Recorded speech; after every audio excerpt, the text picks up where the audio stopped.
If you're new to the Mandela effect and want counseling, I do spiritual advice and reading by donations, reverendcrystalcox@gmail.com.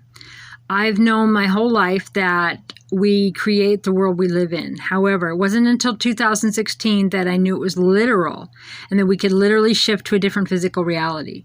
Where my big ones for me was my heart was on the left and then it moved to the center, and I knew for sure, and the sun turning white from yellow, and the lion and the lamb and other things.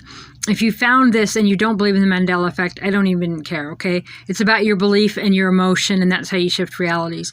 But if you're scared or angry or you want advice on it, I studied it so, like every video, every information that came out for years, I saw it in 2016. However, the information got too big. There's too much of it out there. And right now it's kind of like a casino or something. There's just so many lights and flashing things and Mandela effects, but there's nothing more important than understanding the Mandela effect, which I call a quantum effect. And that's because that means you're in charge. You create the reality you're in. You create the timeline you're in by your own personal beliefs. I call it a quantum shift. It's a timeline shift, a consciousness shift. We're holograms. We were moved to a different reality. In the end of 2012, the world kind of ended and we shifted to a different reality.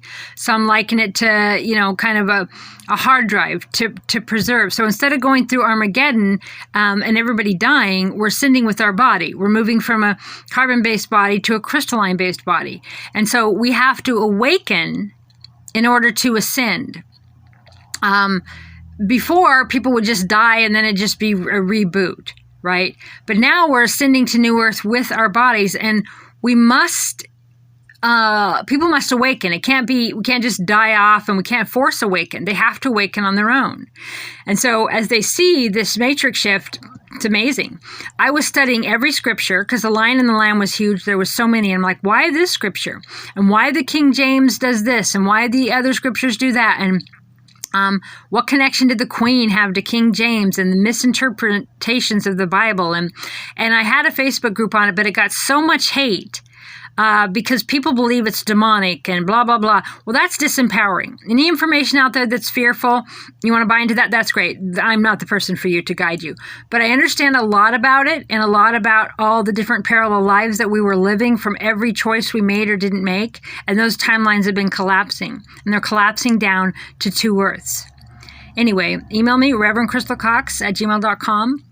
I have a nonprofit all-faith church. U, the letter U, churchoflight@gmail.com is our PayPal. If you'd like to donate to our church, I do readings by donation.